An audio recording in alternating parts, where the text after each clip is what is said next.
Welcome to episode 211 of Sports Geek. On this week's episode, I chat with Craig Neeb from the International Speedway Corporation and NASCAR. Welcome to Sports Geek, the podcast built for sports digital and sports business professionals. And now, here's your host who spends 50% of his time at sports venues assessing signage and activations. You're nodding right now, aren't you? Sean Callanan. Thanks, DJ Joel. Yes, my name is Sean Callanan, and most of the time when I am at a stadium or a sports venue, I am looking at the signage and assessing activations, and I'm sure a lot of you are. You do as well. I did mention it in the chat with Stacey McGrainer when we were at the Warriors game. That was what we did for half the game. So if you do listen and you haven't connected, please do so on LinkedIn. Sean Callanan should be able to be found on LinkedIn. If I haven't connected with you yet, I'm not doing my job right, but please reach out. Tell me that you listen to the podcast so I know to accept your LinkedIn connection, and love to hear from you. Otherwise, you can contact me, Sean at sportsgeekhq.com or at Sean Callanan in the Sports Geek Nation Slack community or on Twitter. And as always, I love working with Sports Geek podcast listeners. If you would like my help with a project you're working on, simply go to sportsgeekhq.com/work and let's have a time to have a chat. Some of the things we're working on at the minute, we're developing a chatbot that soon will be ready for release with an NFL team. We've just recently done a rebrand and digital strategy work for a boxing event promoter that's going to be launching for tickets soon. Building out some commercial digital activation proposals as part of the Digital to Dollars process. You can check that out at digitaltodollars.com. Working on a digital education program for athletes, helping them understand how they can use platforms, digital and social, and be good digital citizens. Also doing some work in the podcasting space, helping the league understand how they can better leverage podcasting and really find their place in the medium. And also looking at what might be a new episode format and maybe potentially a new platform for this podcast. So stay tuned. But if you've got any suggestions, please send them through. As I said, Sean at sportsgeekhq.com is my email. You can get me anytime, or at Sean Callanan on most platforms. Really happy to have my guest on this week, Craig Neeb, from the International Speedway Corporation and NASCAR. We talk about his dual role there and his long career in motorsports and how he got started with the International Speedway Corporation, how the business of motorsport, and especially NASCAR, is a little bit different to other pro sports in the way that tracks, teams, events, how it all fits together. It doesn't sort of fit in the same model. And then some of the challenges and some of the opportunities in that space, and how technology has changed the space in NASCAR, and some really cool tech that they're applying just around governance, especially around adhering to rules and making sure the cars are all within specifications, and how technology is completely transforming that. So I hope you enjoy my chat. I enjoyed having it. Here is my chat with Craig Neeb.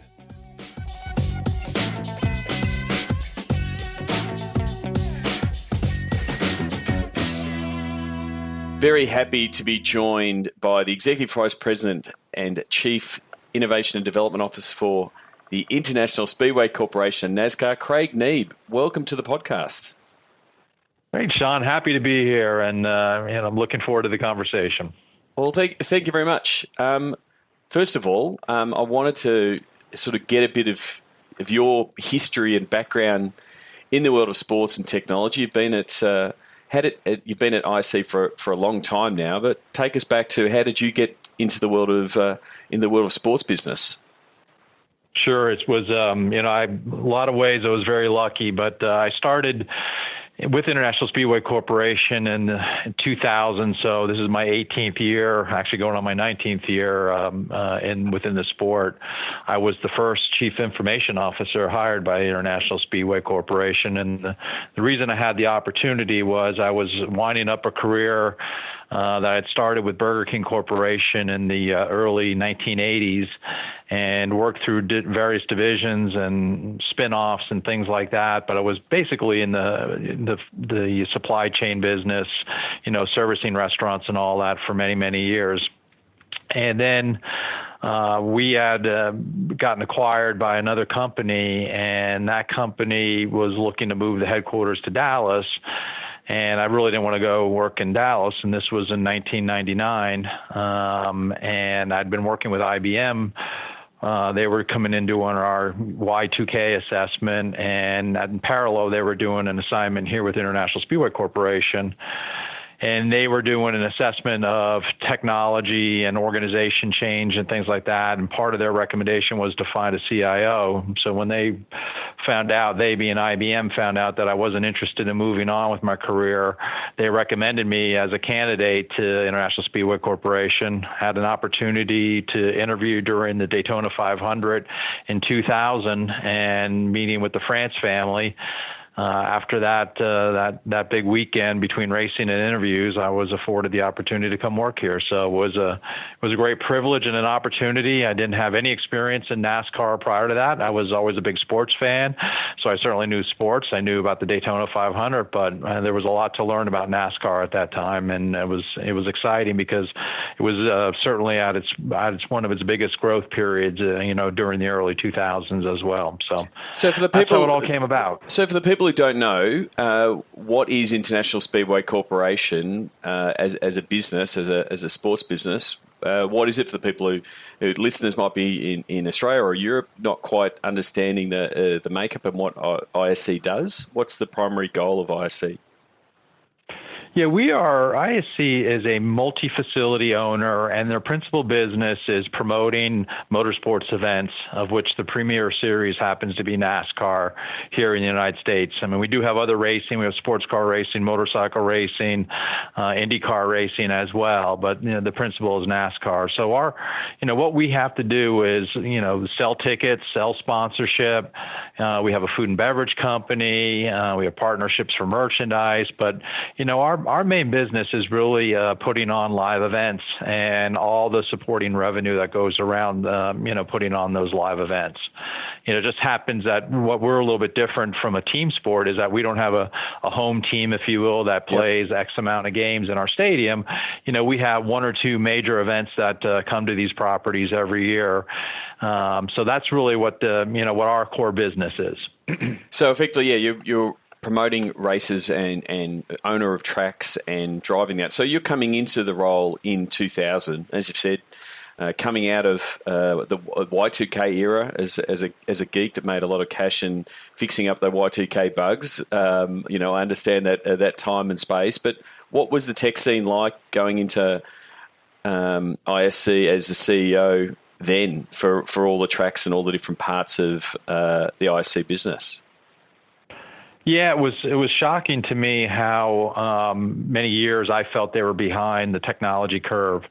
At that time, they were only selling three of the tracks were selling tickets on the internet, which was surprising. Several of them didn't even have websites yet at that time. And so they really were not scaling technology on a holistic basis. They were basically letting each track kind of do its own thing and run its own, infrastructure. And, it was, there was no continuity, no consistency, no real business view of technology. It was really just more of what I call utility view. So it was just, keeping the lights on. We need to have PCs, we need to have phones at work, but it really wasn't looking at it from a business view and how does really technology support a business view. So that was, in a lot of ways, a great opportunity, being at such a greenfield when it came to the use of technology to really build out a strategy that really demonstrated the value over time. And so I think we met many years ago at Seat Conference, and you sit there with colleagues in the CIO CTO space that are running stadiums and venues in a pro sports point of view. How is an ISC track and a racetrack different to a baseball stadium or a football stadium? What are some of the different challenges from a technology point of view that a track presents?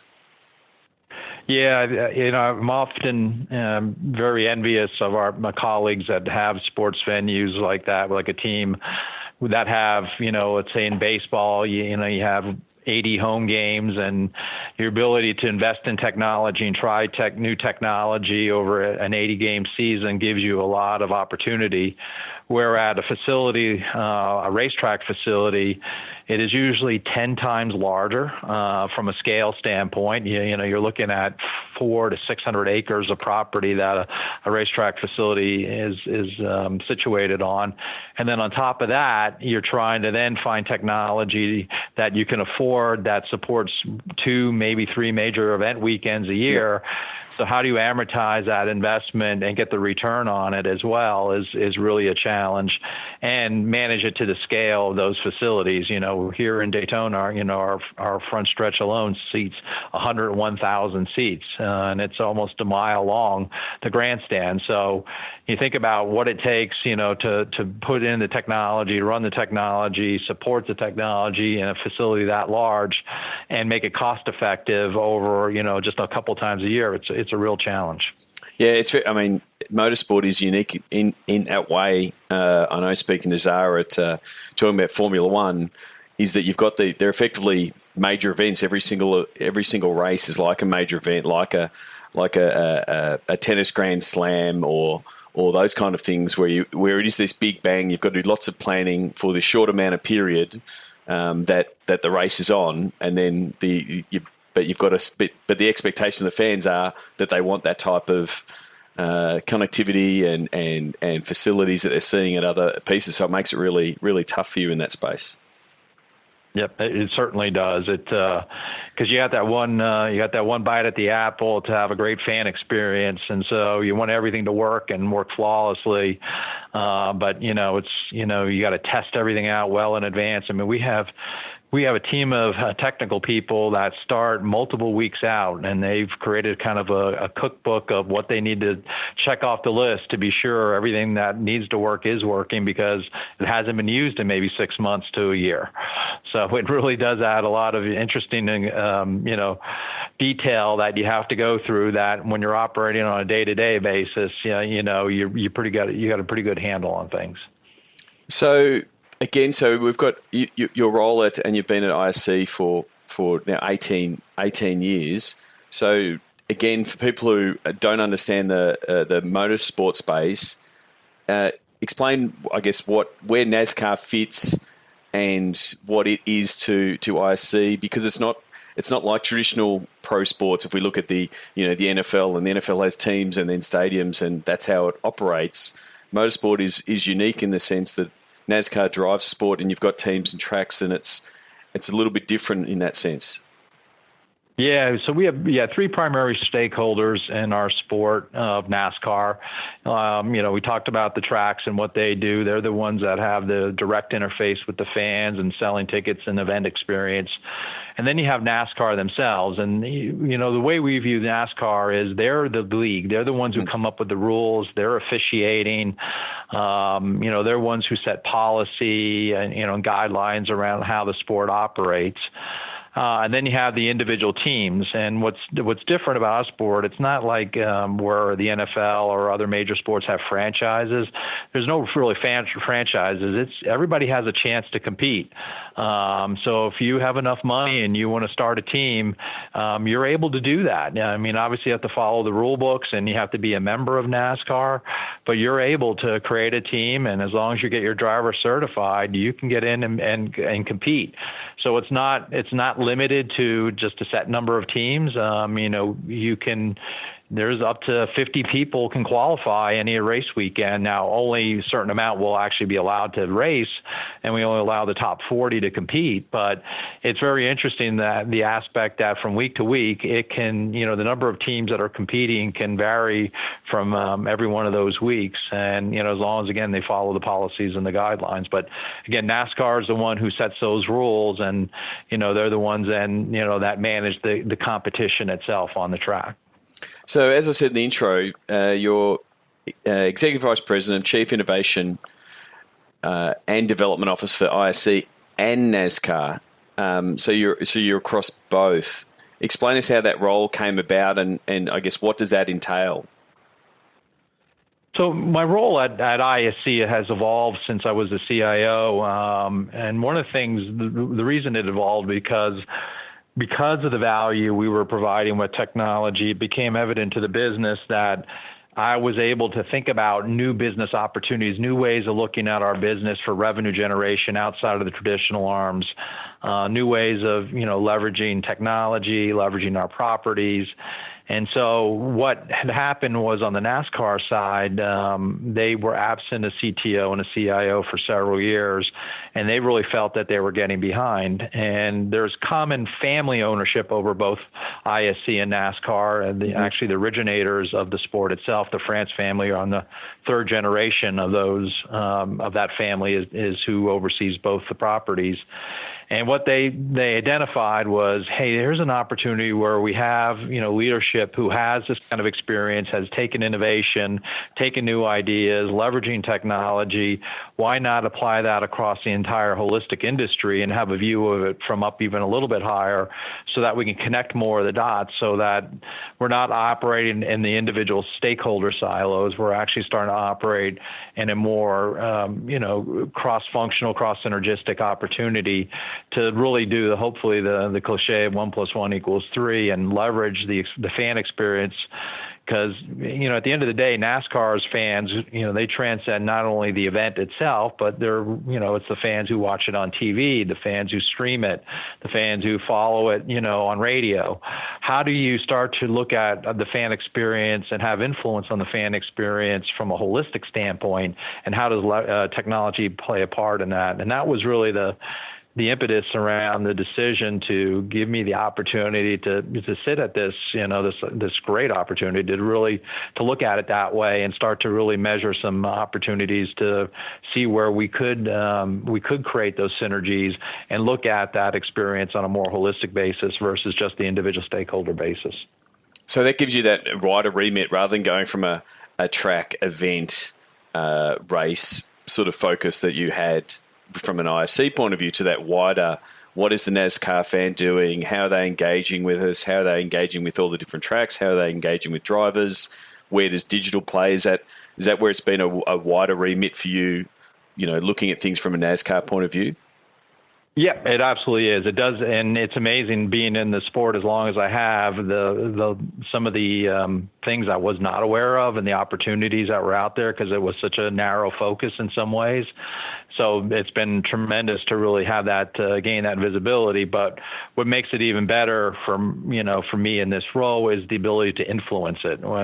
Being on just the track side, there really wasn't a lot of ability, even when I did see opportunities to have influence. Now, I'm actually being pulled into it to ask to help and support that influence. So how do you adjust that balance? Because your strategy and digital is a part of that for a track. Say 2 years ago, when you were looking at things from an ISC point of view, it would have been customer service at the track and how do we engage fans at the track? How do we get more people to the event?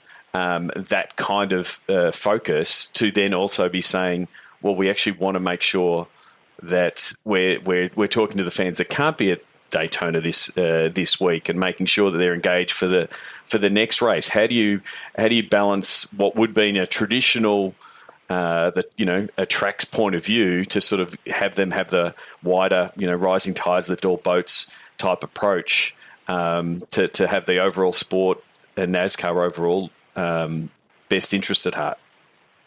Sean, it's a great question. It's a fine line that I've been learning to balance in the last 9 months that I've been in this role. It is something that there's a sensitivity to the goals and objectives of the individual stakeholders to make sure that you don't make a decision that compromises their ability.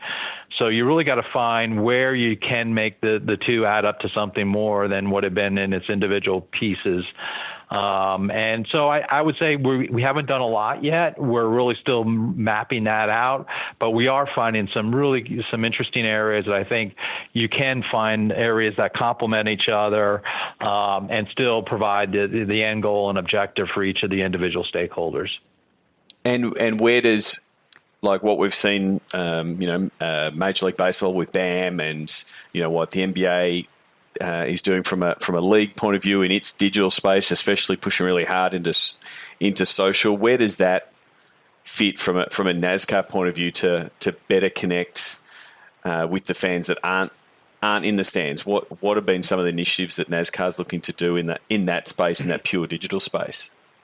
Sure. So, for example, I think the BAM example is a really good one. So, all the mobile apps that we've developed over the years at ISC have been really focused around the event experience itself. Yep. So, you use the maps, you use the schedules, you use all those things that are relevant. But at the end of the day, we want fans to be NASCAR fans when they leave the event. Yep. And so how do you transfer what that inline, event experience app was over to the NASCAR.com mobile app, and vice versa? How do you get somebody who's on the NASCAR.com mobile app who happens to live in Daytona Beach, Florida, to remind them that, hey, by the way, the Daytona 500 is coming in February, you might want to go out there. So we're looking how ultimately, can you have one app that can transform itself depending on where you are, or just a little bit of information we can garner from you to know that, hey, you are attending the Daytona 500, so you're going to get all these set of features within the app now to enhance your experience at the venue. And then if you're not at the venue, we still know you're a fan because you came to an event. Now, how do we make sure you're leveraging the NASCAR.com mobile app so that when you're not there, you're getting updates on the race, you're playing fantasy, things like that. So that's one of the big plans we're working on right now, is that being able to have that ability within a single app to have that transformation experience depending on what you are really experiencing.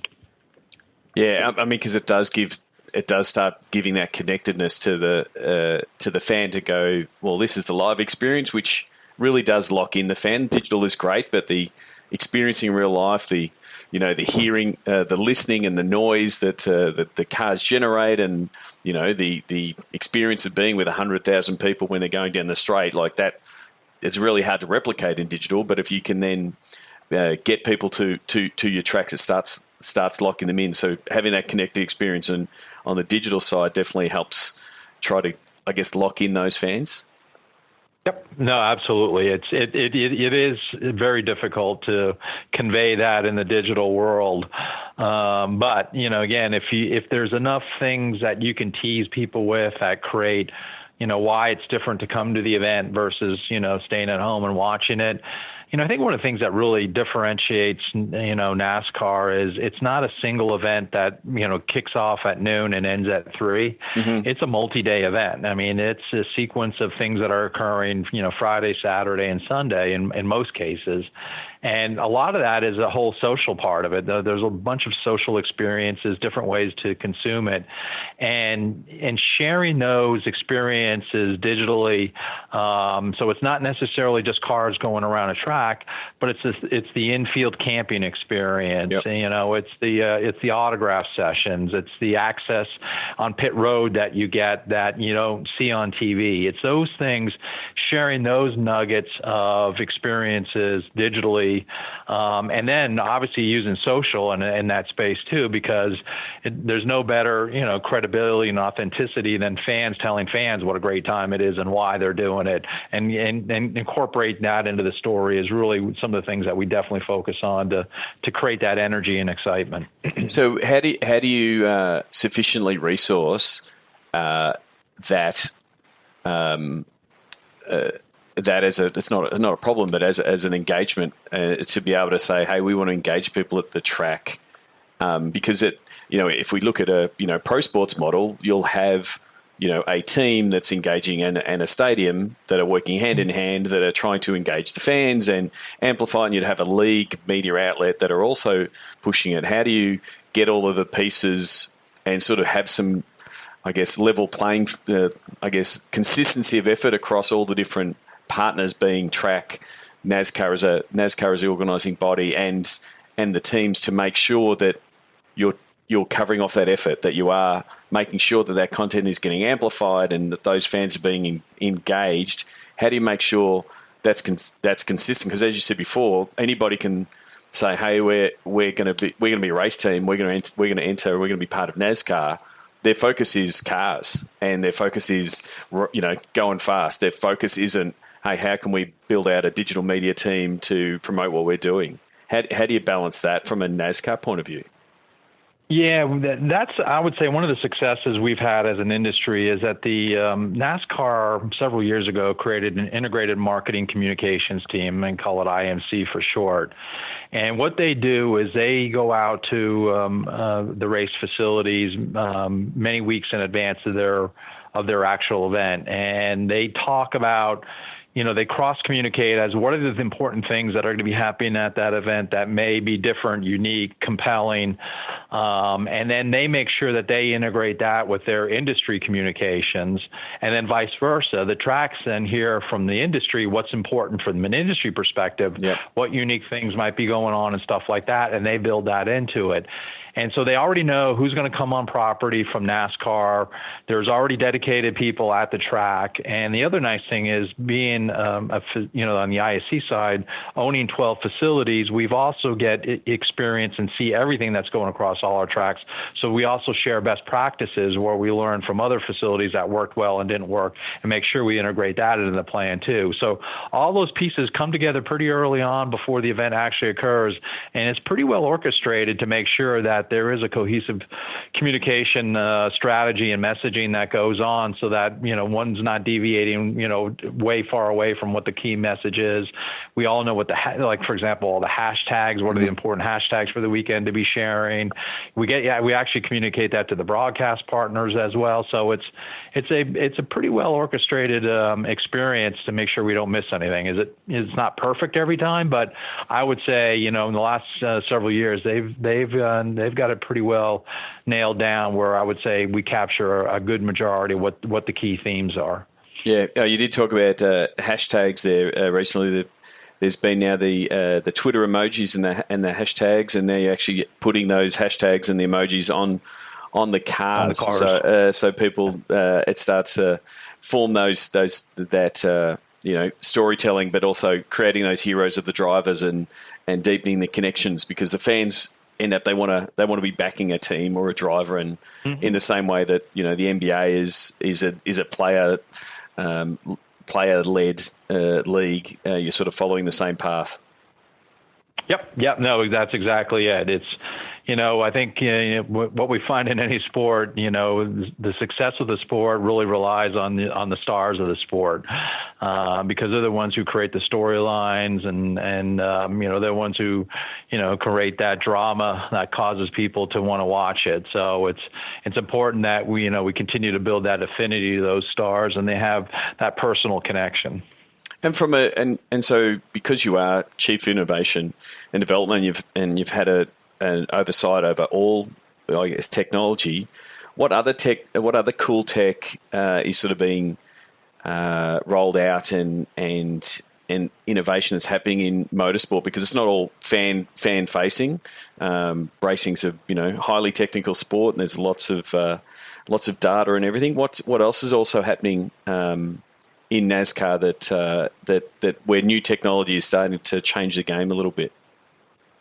Yeah, I think one of the really exciting technologies that was rolled out this year is how we, from a competition standpoint, measure the cars from week to week. And what I mean by that, I'm going to step back and digress a little bit, is that in the past, you have different manufacturers who come in with slightly different body parts and configurations. So a Ford versus a Toyota, versus a Chevy. We try to make the body styles resemble as closely as possible as what you'd buy in the showroom as a consumer. And so, in doing that, each team their cars have to fit a certain configuration within those what we call templates. Yep. And in the past, these were all manual templates that, cars would go through in what they call an inspection process. And this is NASCAR applying its rules to say this is the height of cars and this is how low they need to be, all of those kind of things. Yep. How far out the quarter panels come or in, the door panels, all that. Well, that was all done with these manual templates, and they'd have to be shipped from event to event to event. Well, this year, using some really cool technology that was used in other industries. A car now goes into a tent that's pretty well black. It's got I think it's 6 cameras that shoot over 1 million dots onto the car. Yep. And then there's scanners in that read those dots and create basically a heat map of that car. And then they apply that heat map of that car against, is it a Toyota template? Is it a Chevy template? Is it a Ford template? And then you can see, based on red, green, or blue, green being obviously it's all within a certain specification. Blue, it's outside of it, and red, it's inside of it. It draws a heat map so that they can immediately tell with this scanning process that takes 45 seconds, that used to take 15 minutes with the manual templates, if a car is really within a certain specification or not. So it's effectively taking almost a live, like a 3D scan and just dropping it in the computer and saying, yes, this is on and this is off. Yep, and they send that picture right to the team and say, you're out of spec here. You need to come back with it when it's back in spec. And why with exactly the amount of, centimeters or meters or millimeters difference it is, things like that, they're able to do that. And because fans love that, I guess, behind the scenes, what's happening kind of thing. Has that been something that becomes like almost gets brought into, into broadcast or into the storytelling element to saying, this is some of the technology, this is why everyone's level, this is why it's a level playing field. It's really about the drivers, not, and what they're doing, because we've made sure everyone is on the same, following all the rules.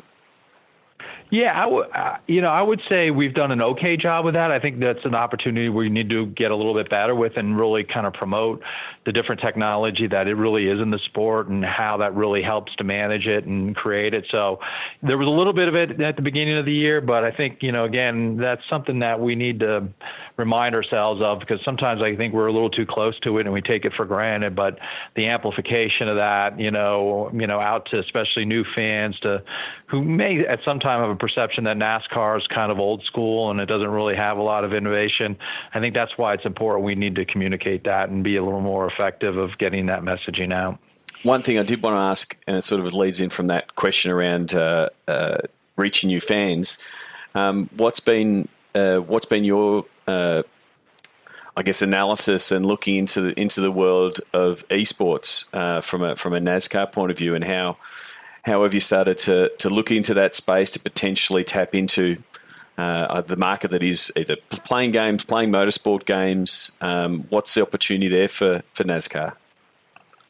I'll tell you that, Sean, that's one of the areas I'm spending a lot of my time on, and because I think there is something that is really unique and relevant in our sport that differentiates us. Because, motorsports video games have probably one of the oldest games that have been around. And even if you go to the arcade days, sitting behind a wheel in an arcade and, having a screen in front of you was very common. We have actually two paths. We have what we call the mass market side.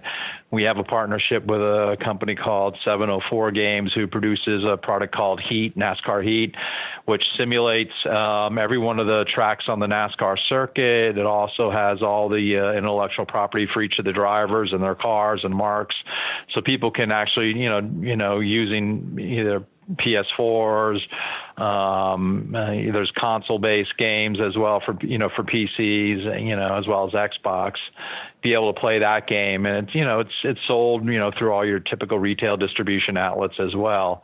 So that's one. And we're actually now talking about, how do we create more esports tournaments and potentially leagues with that as well. As we go into 19. As a matter of fact, we just actually started a tournament we're in our playoffs right now that we started this weekend in NASCAR. And so every week we're having an online tournament, and we have a winner that comes out, and the 9 winners leading into the final race in Homestead, which is the 10th race, will all be flown into Homestead, and we're working with a company that's got an esports, a portable esports arena, Allied. Yep. And they're going to bring their truck in, and they're going to set that up, and we're actually going to have the finale in Homestead at the same time we're having the finale for the Monster Energy Cup Series and the Camping World Truck Series, as well, the Xfinity Series. So we'll actually be crowning 4 champions that weekend down in Homestead as well. So that's one area we're really excited about. And then what's even most exciting is that we have a relationship with a company called iRacing, which is a full simulator style video game. It's actually a simulator. And that product, I mean, you can get very sophisticated from you get an actual driver's seat, you get steering wheel, shifter, brake, all the pedals. And we have 2 series on that. We have a youth series we call the Ignite series, which is for 12 to 16-year-olds. And then we have the Peak series, which is Peak Antifreeze is the brand on that from an entitlement. And that's for anybody 18 and older that has money and prize money associated to it as well, too. And we actually have, competitions that go on a weekly basis throughout the year, and then we will crown a champion. What we're going to really try to do in the coming years is really use that as our driver development, because what we've actually seen is we actually have a driver, William Byron, who runs for Hendricks Motorsports in the 24 car, actually trained his whole life on that product on iRacing, on that simulator, and actually was able to take the move from the virtual world into the real world, because that's how good that simulator was. And I don't think any other sport, and no offense to NBA 2K or Madden, you're not gonna get a chance at the NBA or the NFL playing those games. Where I think with iRacing and the competitive side of that and being able to participate in these leagues, you will, there's a good chance that we're going to really start to create that as our farm system for potentially future drivers in NASCAR. Yeah, it definitely is. Speaking to Tom Halls previously when he was at Formula E, they ran a similar a program of having races with fans playing the game.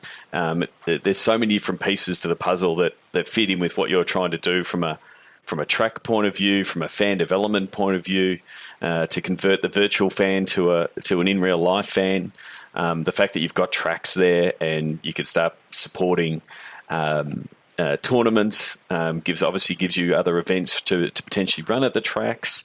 There's really a lot to like in that space, the fact that then you put gamers up against actual drivers playing the same game, and they're holding their own. And when you have a success story like William Byron to be able to actually get in the car and be able to do it as well, it's definitely a pathway and a development pathway from a development of the driver as well as fans. Yep. No, it absolutely is. It's something that we're very excited about. So, yeah, a lot to come on that one, but we're knee deep in that right now.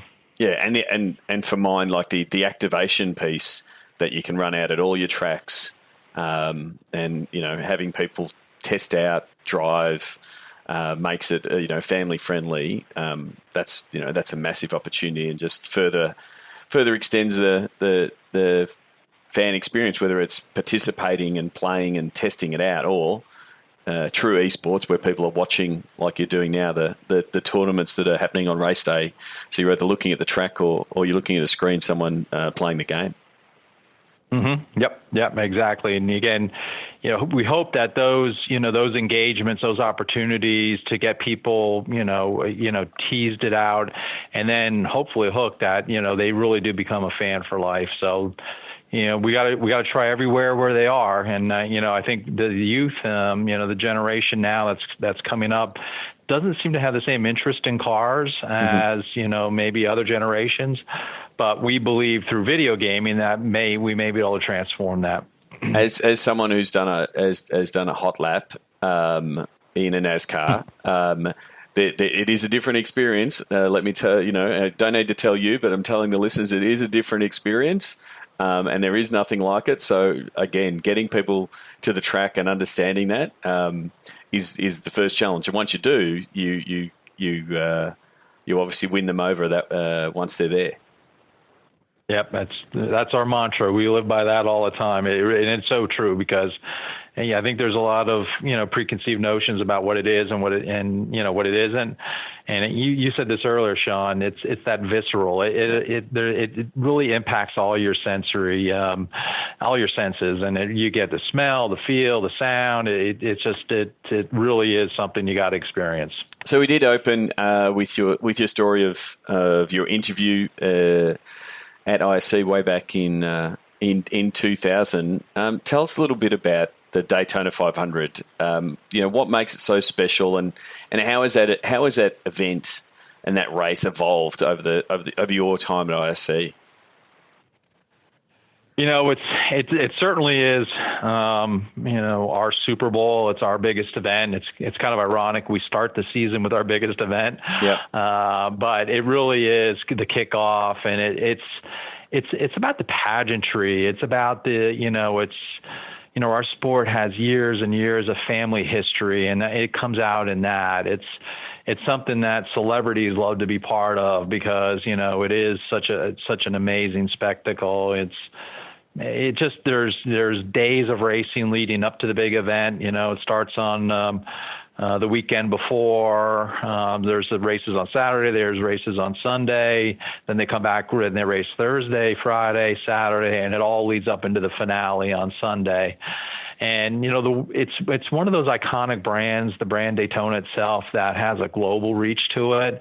And so the amount of viewership that it comes with that as well, the excitement leading into it, the anticipation of kicking off the season with your biggest event, it creates a little bit of stress and anxiety too, as well from the competitor's standpoint, because it's one of those must wins you want to be part of. And then the racetrack itself has so much history and, so many huge moments that occurred there. And, everybody wants to be in victory circle at the end of that race. So it brings out the best in everybody. It just is one of those, just high energy weekends that culminates with that final race. And candidly, it sets the tone for a lot of drivers. If they do well in that race, it gives them that confidence and that enthusiasm, to push on, which is a really long season. You have 36 races, so that's one of 35. But you start off with the biggest win, and it really does energize you for the year. And from a fan experience point of view, we've seen major events and, start taking a festival feel. Multiple different fan zones, sponsors upping their game on how they activate and, setting the bar higher and higher. Have you been taking lessons from different major events, whether it be the Super Bowl or the US Open, or what's happening at different events, and seeing that growth of that type of those trends happening at Daytona as well?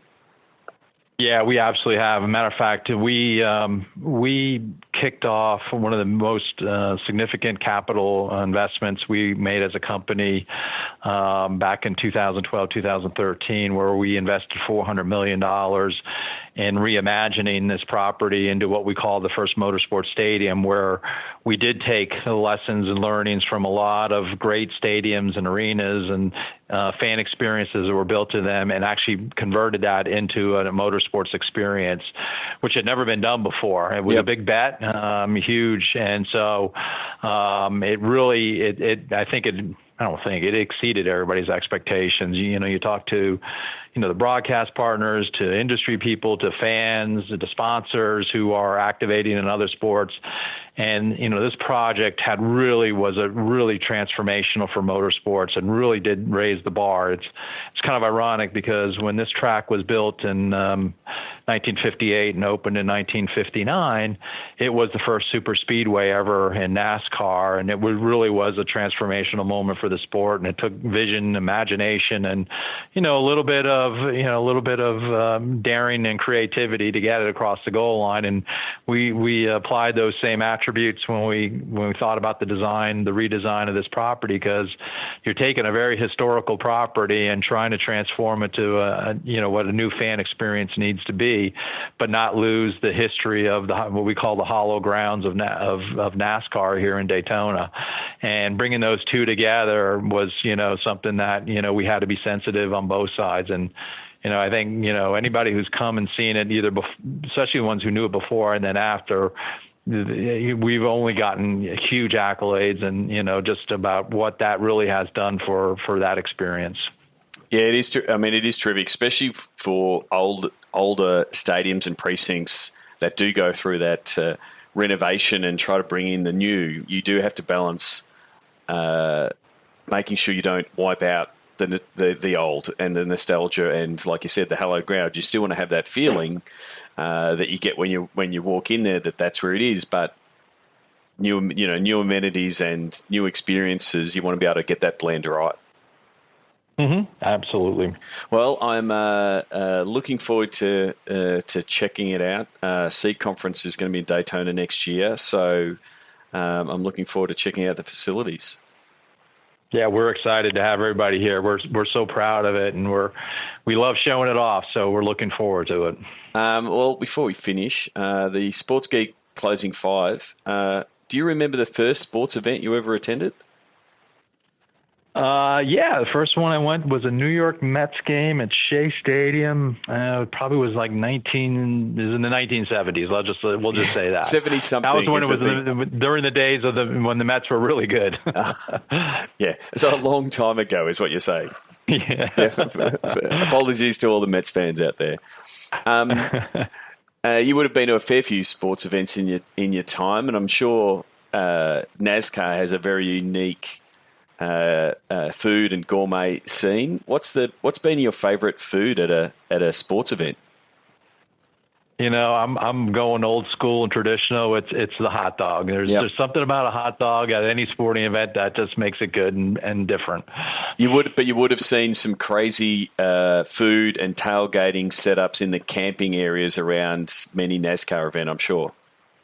Oh, we have some really unique ones, and we actually, like you said, introduced some crazy ones too. We have in Talladega, we got one that's called the Big One on the Boulevard. It's a 1 pound meatball that's fried.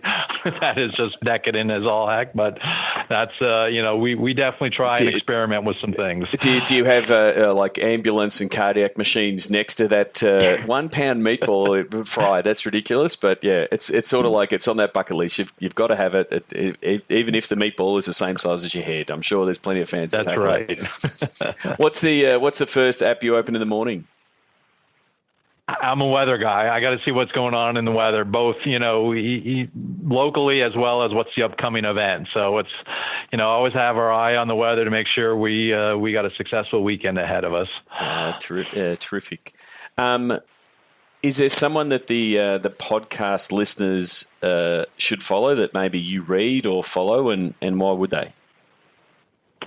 I don't have any particular person, Sean, that I would advocate. I think in my career I've always been very keen on mentors, within whatever business I'm in, and listening to them and following their advice and counsel. I certainly like to stay fairly neutral when it comes to, either media outlets or things like that, because I think everybody has opinions and certainly everybody welcome to them. So I kind of scour a lot of things and absorb it and try to form my own views and opinions. Terrific. And lastly, what social media platform is your MVP? And so you can answer this as yourself, what platform you go to, but then also potentially from a ISC NASCAR point of view, what platform is working the best from that point of view? Yeah, we, me personally, I'm certainly a follower and listener on Twitter. I'd certainly get a lot of viewpoints and a lot of news pretty quickly through that. So that's just for me personally.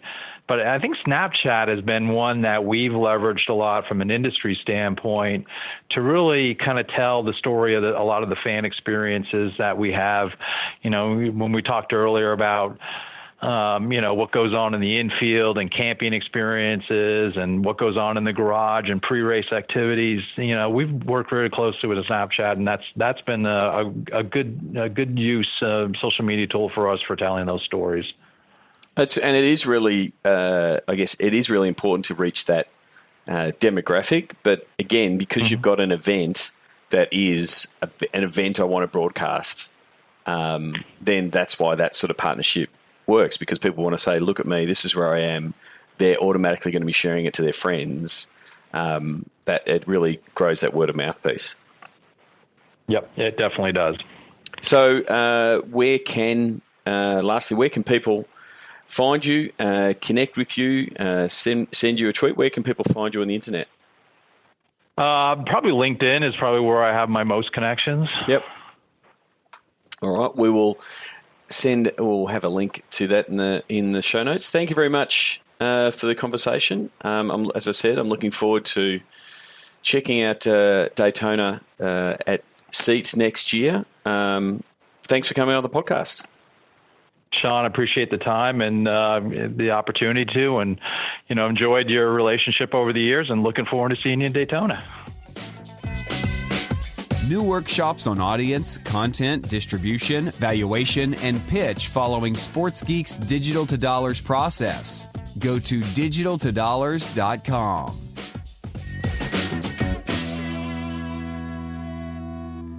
Thanks again to Craig Neeb. As he said, you can connect with him on LinkedIn, Craig Neeb, Neeb. But you can always go to sportsgeekhq.com/ and the episode number in this case, 211.